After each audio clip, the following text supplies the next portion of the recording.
Yura, hello.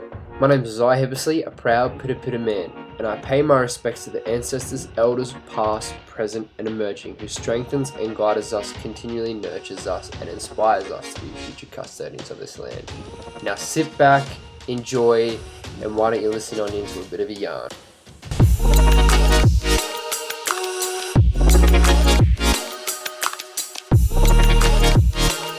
Hello. So for those who are listening on in, my name is Isiah Hippisley. I run a podcast called The Yarning Circle. I'm really grateful to be with you guys and on this recording. And yeah, we'll have a bit of a yarn and a chat. And yeah, it's really nice for Josh and I to be here. It's the first time we're in kind of studio. I wouldn't call it that, but yeah. We normally are in cafes and stuff like that. So yeah. I mean, this is nice to have a room. It's been a long time since we've been in a room, so this is really good. It really has. But also it's our first. This will be our first episode for 2023 as well. It is. It's been a while since we last caught up. Is it okay to say Happy New Year, even though it's a bit late? We're a bit late, but we'll put it in there. Yeah. So, yes, we have Isiah as our first guest to kick off the new year. So I guess we were wondering if you could talk a little bit about yourself, what your passions are, what makes you tick. Yeah. I'm a Pita man. For those who don't know, so Pita is basically Booyah, Queensland. So if you don't know, Mount Isa, just south of Mount Isa is where my people are from. Born and raised on Quandamooka country here in the Redlands. But I have a massive passion for animals, youth, mental health, people. Love talking, sometimes I don't shut up. But yeah, I've got a really big passion for, motivation and inspiration, which is why, doing these podcasts and talking to people and interviewing people is a very big passion of mine. Love my fitness. I'm a big gym rat, so I love my, eating healthy, physically healthy, getting up and going to the gym. Love my shoes, my fashion, my clothes. So a couple of things, yeah. Yeah. So a lot of things, actually. Yeah. There's a lot of holistic stuff there. Yeah. Something that really, I'd love to pick apart all of those things. Yeah. Where do I start? I guess really intrigued about, when I first met you, I knew that you were the animal person. Yeah. You have a lot of animals, reptiles, and that sort of thing. So what got you into that? So I actually really struggled when I was younger in school. Had a lot of identity problems. Myself, being a half-caste man, really struggled to fit into, the First Nation Aboriginal community because of my skin colour, but then also struggled to fit in with the whiter community, or because there's this social kind of divide, and I really struggled because I was seen as the white guy, but I grew up as that cultural side, so I really struggled, and in school especially. And then when I hit about grade 10, I'll never forget him, Mr. Shuka. So shout out to Mr. Shuka. He basically just rescued me, really. I just was failing everything at school. I went to City Point Christian College for my grade 10 and jumped in between schools, primary school and then. Just from not fitting in, not wanting to do the work. I had such a passion for work. I wanted to go and work. And then, Mr. Shuka, he got me signed up with a Cert 3 in captive animals down on the Gold Coast in Quandamooka Wildlife Sanctuary. So did all my studies through Quandamooka Wildlife, got qualified through everything, and just I've always had a passion for animals, and, infamous Steve Owen, just absolutely adored him. Fun fact, actually died on my birthday. Oh! Was having a Steve Owen birthday party. Were you actually? I was having a Steve Owen birthday party, and he died on my birthday, 4th of September. Yep. Wow. And then I became a zookeeper. So full circle. Yeah, but just crazy. I just always had this massive passion for animals and wildlife conservation, and all of everything that comes with.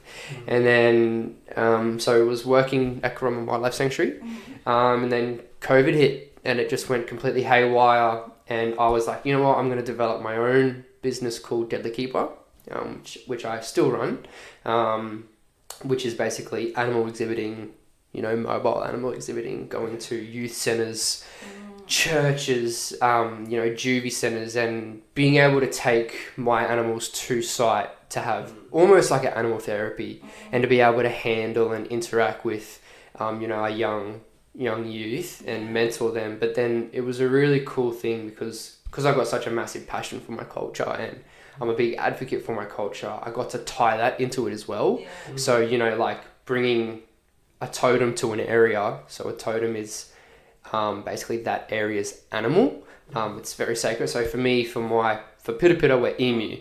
But Quandamooka region is carpet python, for example. So, and I own carpet pythons. So being able to take that to site and being like, this is literally the totem of this area, it kind of brings a really cool physical, cultural aspect to it. Yeah. So yeah, that's where all the animals and the crazy animal guy comes from. It's really cool, and it sounds like you found a way to really tie in a lot of other things you're passionate for, like mentoring young people, and then bringing in your culture into it, and then sharing that with people, young people, which is really, really cool. And so, in terms of like working with young people, is there a particular, I guess, what am I trying to ask you? I guess like a particular like type of young people that you are drawn to, like that you connect with more? Yeah, I definitely think, when you go down through the whole cultural aspect, I'm really, really drawn to First Nations youth, and I think that's from a passion, from myself and growing up in that, and being able to kind of be a good role model in the Aboriginal community for our young First Nation men and women, or young men and women. I think I really, really draw close to them more personally, but in saying that, I really do love very, very disconnected youth. So, youth that are going through juvie or heavy trauma backgrounds and things like that. I feel like I have this really cool way of connecting, whether I've been through their incident or not. I feel like I have this really cool connection that I can bring with, young people that are going through those sort of things. And, And I think it's really cool. It's one of those things that you can't teach, like you can't teach people how to connect, and it sounds like that's something you can do, and so you're like harnessing that as a way to spread that with other people. Thank you. Did you have anything that, like, from that conversation and you listening to it, that you were like, oh, I want to know more about that? I guess I'm very curious about your relationship with mental health and how that has influenced your practice now. So, again, like I said, I and I don't tell many people this, so welcome world. Doors open. Yeah, sorry, bring it open. But I really, really struggled with my sense of belonging, when I was younger. Like I mentioned before, with that whole identity thing, like, I knew who I was as a person, but I didn't know who I was internally with identity. Like, I knew where I belonged, and I knew, that I was safe and I was taken care of, and, I had support from my amazing mother and father.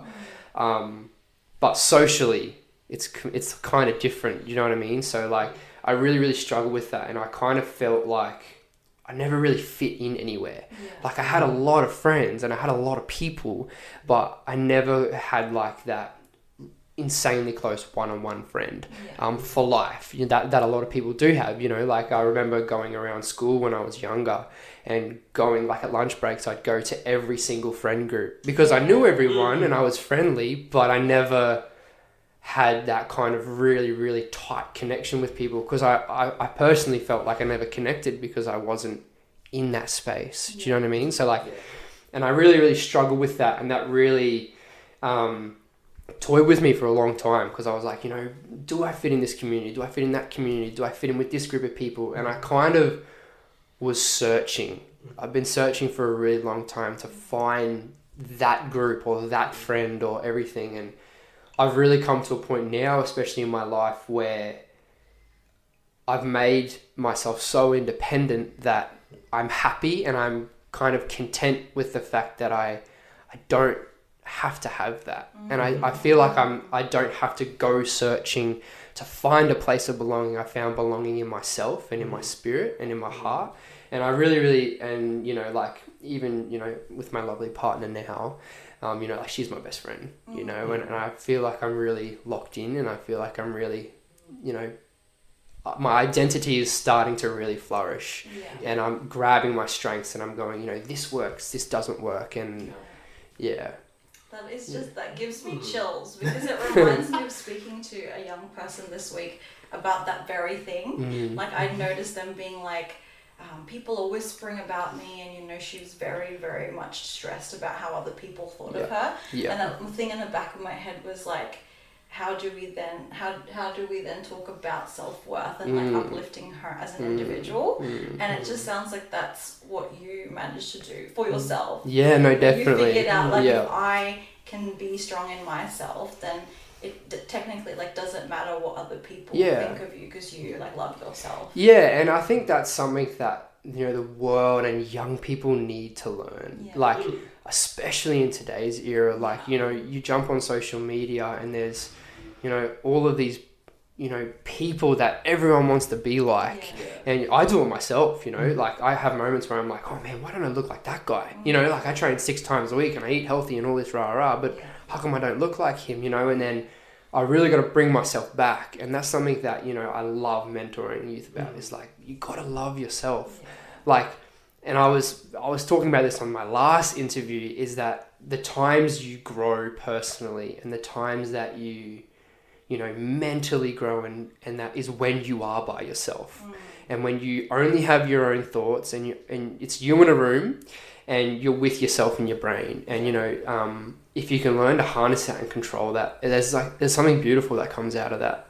You know, but I totally agree, because I feel like the world and people in it, you know, they'll like push and shove you in certain directions, but you're I guess you're your own compass. You're the only one that I guess knows what's right and wrong for you. Definitely, definitely. And, you know, like, I think that's come out of a lot of people letting me down in my past, and a lot of, you know, relying on people, and then it comes to it and you're like, come on man, like, I relied on you, you know, like, I lent on you for support, whether that's a partner, a family member, friend, whatever that comes, you know, whatever that looks like. And that's that journey that I went on, because I was so searching for somewhere. I was so searching for belonging. You know, I jump in relationship to relationship to relationship because I was looking for that. And then I got to a point where I'm like, you know what, like, I'm me, and I'm proud to be me, and I'm proud to be, you know, a half-caste Aboriginal man. I'm proud to be, you know, and I think that's what, if people can harness, and young people especially can grab that inner strength and that inner, you know, ability to look at themselves and accept them for who they are, that's special. And then that's when you find your talents and the things you love, and because you're searching internally.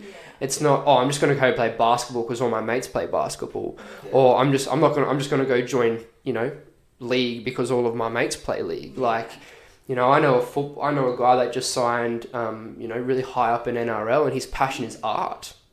And I said to him, I was like, "What? Like, why are you doing this, man?" He goes, "I just was in the circle. It's how I've grown up. Amazing footy player, you know, like awesome footy player. But at the end of the day, his passion is art, and he's such an artistic person. And you know, that's what I tell a lot of the young people that I mentor. Like, don't follow the crowd. You know, be the shepherd, not the sheep. Like, you know, lead your own life. And something really cool comes out of that. Definitely. That's something that I think in my line of work, I was running programs, mentoring, you know, for young people, and a lot of them have that awareness. It's, I think, for them, that thing is nurturing that self-awareness that really, you know, with the right support around you, can you can really flourish, but most importantly, you have to believe in yourself. And that, because the kids that were in my mentoring programs, they're 8s, 9s. Yeah. Quite young. Still quite, there's still time there. And I always tell them, look, time's on your side. Yeah. So nurture as much as possible. 100%. You know, like, and I even go down the route of like, you know, like when people say, oh, but I've tried and I keep trying and I keep failing. And I think exactly like you were saying, that time on their side is so valuable. You know, like Michael Jordan was kicked out of his high school basketball team. Oprah got fired at one point. Like, you know, all of these things and you know, people look in their situations and they go, oh man, like I'm 21, why aren't I something yet? Yeah. Why aren't I, I'm 25, like why don't I have this dream career, this dream thing? And exactly like you said, like that time is so valuable, and the lessons you learn during that time can, flourish you if you go in the right direction with it. Yeah, and it's such a journey. Like I think a lot of people, including myself at one point, thought you'd get to a spot and then you'd be like, okay, I'm happy here. But I've slowly realized that it doesn't necessarily end. I know that kind of sounds pessimistic, but I'm going to put a optimistic spin on it, where it's like you never have a deadline. Like you can always, you can be like 40 and still not know who you are, and that's okay because it ebbs and flows. Like maybe you'll lose yourself a bit and you'll find yourself a bit, and it just goes up and down like that. No, 100%, that's... You just nailed it on the head, and I think a lot of people, they, go through life trying to grab happiness, and they're like, if I have this car, if I have this house, if I live here, if I have this friend group, if I succeed in this sport. And I think, a lot of people that get to that, they're like, oh, like, is that it? Like, and there's not that happiness, for me personally, happiness and peace are completely different. For me, pure peace is full happiness. Like you can see some people that have absolutely nothing, but they have peace, and they're the most happiest people on the planet, whether they have nothing or not. And I think that if you can have peace for yourself, that comes with happiness. Oh, I see. So you're saying, for you, your belief is that peace. You would I guess nurture peace, and then with nurturing peace then comes the happiness later, 100%. rather than the other way around. Yeah. I'm really curious about, you've worked really hard and you're at a place where it sounds like you're at peace with yourself. Looking into the future, is there anything in particular that you're hoping to do or that you're looking forward to? Well, where do I start? I think there might be a lot. And like, with that whole having peace in myself thing, like, there's ups and downs, that's life, no one's perfect, no one just cruises through life at this amazing pace. Like, doesn't matter how much money you got, life finds a speed bump somewhere, and I think, I think what I have just really made myself work for and made myself learn is that those speed bumps can create success. And when a door closes, don't look at the door that's closed, look at what doors are opening. And I've really, and I've got that from my, from my mum and my dad. Our family have been through rocky roads, and every single time I just remember like my mum and dad being like, it's all right, like that door closed for a reason. And I kind of grab every situation like that, and I go, oh, okay, like, this situation happened and something else is going to come of it. But anyway, back to the question. My absolute dream is to build a zoo. That's top of the list. I would love to be able to have a space where it's, in Brisbane, and to be able to have a spot where youth can come and people can come, and there's mentoring for youth at a space where it's, culturally connected, and then we have the animals there, and don't know how that would look, just, dreams and ideas up in here. But that, I would love to do that. And, like with the podcast and the influencing, like I want to be an advocate, and I want to be someone people can go to or listen to or watch, and they go, oh wow, like, that's true. Like, whether it's motivation, inspiration, mental health, self-help, whatever that looks like. Yeah. I really want to be that strong Aboriginal advocate for people, Yeah. and show that, not only the beauty in our culture, but the beautiful that our people can bring, from being suppressed, and what we can bring instead of what we have lost. Yeah. And I think that's really important. Wow, that is huge. That would be really cool. I can so see that happening. It's like, because at the moment it's like you sort of do outreach, so you're going, is that correct? Like you go to the youth. Yeah. Sort of a thing. Yeah. But Yeah. one day you Yeah. want to be able to have like a home base. Definitely. That they Yeah, can definitely. come through to you. Yeah. So I'm very lucky to now be working at an actual centre, Yeah. which is so amazing for me because I kind of can really build on relationships now, as Yeah. you know, Eunice. Yeah. But definitely to be able to have like my own, kind of like drop-in centre, Yeah. but zoo at the same time. Oh, Yeah. how fun. Yeah, like a place where youth and, a lot of disengaged, troubled youth can come knowingly that there is support no matter what. Yeah. And there is connection, and there is cultural connection, especially because, there's not many places around here that have cultural connection for young people, Yeah. especially that are First Nations. Yeah. There's a lot of, there's like drop-in centres and things like that, but not to the level of, that you're going to drop in and auntie and uncle is going to be there, and you've got elders there, and you have people there of culture, and of, First Nation background that are accepting of non-Aboriginal and Aboriginal people, Yeah. but mainly for young Aboriginal youth to be like, Auntie's got me, I can go talk to auntie and uncle, I can go see, an Aboriginal counsellor, I can go and kind of create that comfortability. Yeah. But yeah, that's one of the dreams. That's really yeah. cool. And you're right, there isn't like places like that I can think of in this area. Mm. I know like Logan and that may have something, Yeah. but it's this area I feel like really Definitely. needs it. Yeah. Yeah. Yeah. And then you throw the animals in there and it's like, it's like it's 100%. different Yeah. in a good way. Mm. Yeah, like it's definitely niche in a good way. Yeah. Most definitely. But yeah, big dreams. It's exciting. Thank you. So Yeah. exciting.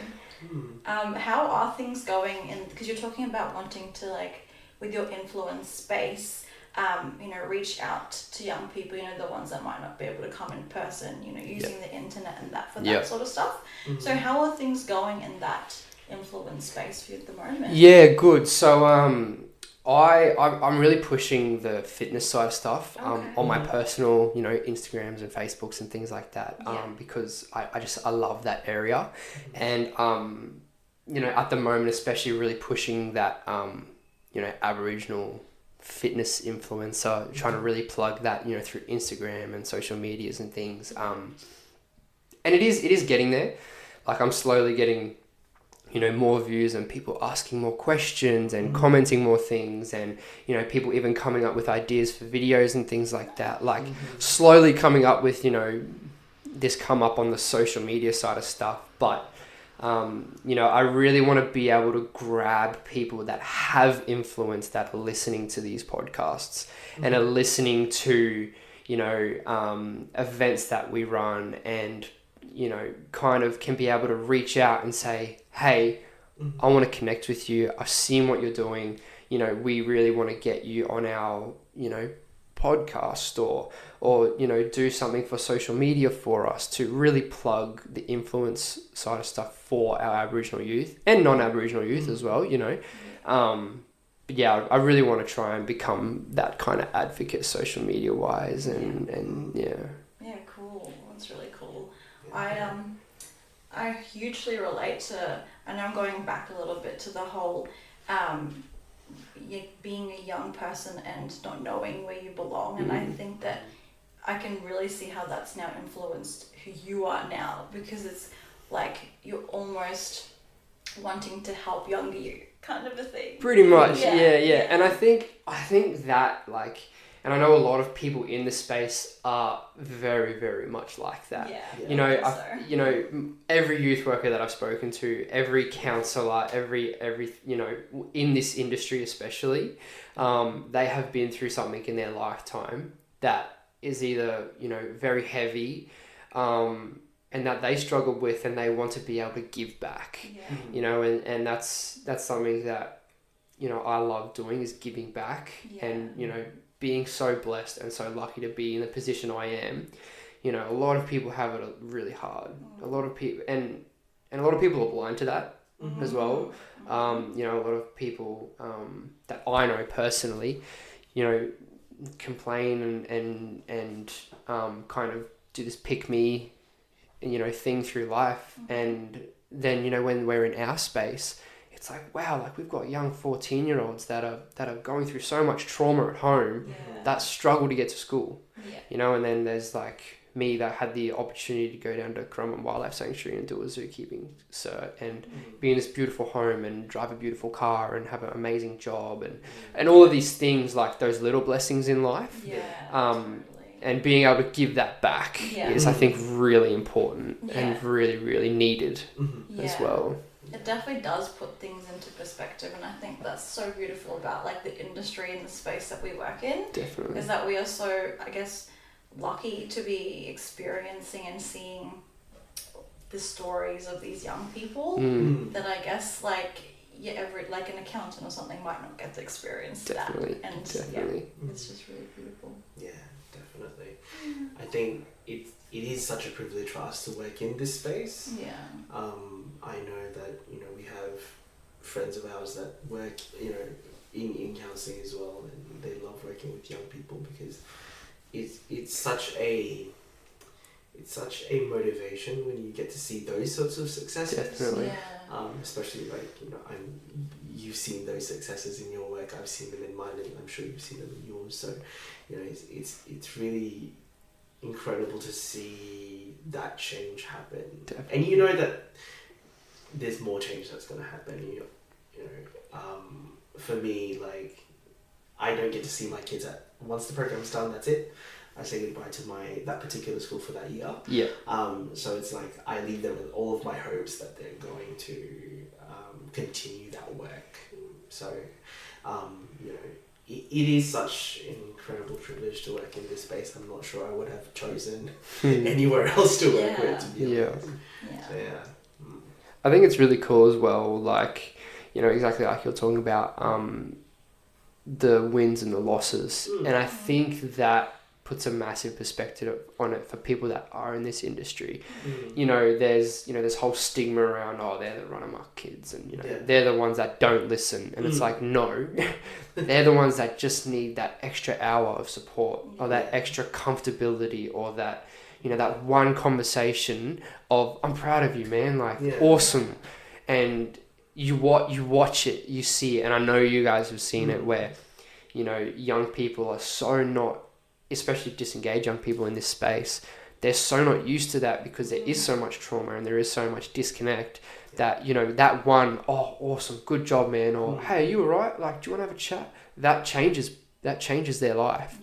And, you know, that one opening conversation and that one incident can make such a massive effect. And, you know, being able to mentor, you know, where I work, you know, we're mentoring from grade, you know, 10 to 12. So, you know, you kind of get to see their journey of when they first come in and they're just so deregulated and they're lost and they're scared, and then the next year they get that comfortability, and then they grow a little bit, and then by grade 12 they're like, oh, thanks, sir, and then go on with their life. And then you can have that, there's this amazing reward that comes with that, not that you are, you know, expecting it or, you know, asking for it, but there's this reward knowing that you've helped, whether it's one individual or 10, that you have just changed someone's life and you've helped them get through that, whether it's vocalized or not from their end or your end. It's there, and you know it, and then that makes a massive ripple effect. You know, and then that's when we get people like that go back into the industry and full circle. So I didn't even think about that, actually, that maybe one day these young people will go like give it back to the next generation of young people, Yep. and it just continues. Yeah, like I know some students now that are even studying to be youth workers already, Yeah. and they're in grade 11 and 12, Yeah. and it's like, oh my gosh, like, Oh. you know, it's really cool. It's Yeah. really, really cool to see, Yeah. and I think it's, Yeah. I love what you say about like the little conversations. That's something I really want to focus on, is like even just the hey, how you going? yeah, Because I guess, you know, when I was young, I was a very anxious person, and if one person at school was able to like have a conversation with me, I know that would have meant a lot to me. Definitely. Even just a 5-minute, are you okay? Today will be okay. yeah, And I Yeah. just, I don't want us to sleep on those little conversations. Like I Yeah. think they are actually really important. no, definitely, and I have seen firsthand, and I know you guys have as well, those 2-minute conversations, that one, oh hey man, how you doing? You know, like I was watching yesterday, actually funny you say that, about, you know, and I don't mean to, you know, offend anyone or anything like that, but I watched a video on Facebook around a guy who survived jumping off the Storygate Bridge, and he said that he was walking to jump off the bridge and walked past so many people, and he said if one person stopped me and said hello, I would have turned around. And then he actually had an incident with a lady that said, can you take a photo of me? And he took the photo of her, and then she walked off. Didn't have no conversation, nothing. It was just like a I don't want to say a selfish act, but it was one of those, oh hey man, like do you mind if I get a photo? Yeah. And then that was it. Sure, yeah. And he was saying that if he had one conversation with someone, one person say, hey, how you doing? Or anything like that, he would have never done it. Yeah. And I think that is crazy to think about Yeah. when you have, you know, and especially being in everyday life. It don't have to be at work. Yeah. And I think that's something people need to take away. And it's kind of like that, you know, conversation and community is being lost, and we have to bring that back. You know, we have to bring that back of, you know, from where I'm from, you know, country, you know, our mob, like, you know, it would take a whole mob to raise one child. You know, multiple women would breastfeed one baby, and there's this community that comes with that. And I think those little conversations spark that, and they drive that. And I think exactly like something you don't want to brush over and just be like, oh yeah, I just had a conversation with someone today. It's like, you have no idea what that conversation did for that person. Yeah. I love that idea of community. I don't know why it suddenly makes me think of like Neighbours, and how, not the show Neighbours, but like your neighbours that you live next to, and how I think that in some communities that's, or like neighbourhoods, that's lost. Yeah. People don't even know their neighbours, and I feel like even that, I don't know why that came to mind, but even being able to say hello to someone next door is really nice, because it makes them feel like, you know, they're a part of, like we're all a part of something. We live in the same street. Yeah. We can help each other out if like somebody needs their mail checked or whatever. I just think that, because I remember back in the day when I was younger, we did always speak to our neighbours. Yeah. And I made friends with my neighbours, and I have best friends that like were my neighbours when I was young. Yeah. And it's not as seen today. Definitely. And you know, that's how we grew up as well. Yeah. You know, my parents are the most open people on the planet, and you know, every night we'd have old mate from down the road and up the road, and we'd be eating dinner, and you know, like, and I think that is something that is slowly, unfortunately, starting to fade away, and it's really sad, because you know, like, I make it an effort to, you know, go over and to, you know, if we're talking neighbours, and be like, hey man, like, moved in next door, like, how are you, like, have a chat and kind of create and build that community. But you know, it's for a suburb or a city or whatever, like, if we could start with the individual, that grows and that multiplies, you know, and then it becomes community. You know, people, I think everyone kind of gets this whole mindset of, oh, let someone else do it. Or, I'll, you know, whether that comes from a personal perspective or whatever, but, you know, you got to be the one to do that. You know, no one else is going to do it kind of thing. And I think that's really, you know, how we get that ripple effect. Yeah, that's it. And I feel like if you have that calling, like if you're even thinking that in your head, like, oh, it'd be nice if I went to talk to old mate down the road, then like do it, because I feel like the fact that has even crossed your mind is maybe a bit of a sign. Definitely. To be like, you're that person that can start that. And you know, like us as people, like we're designed for what's the word I'm looking for? Interconnection. We're designed for communication and to be together.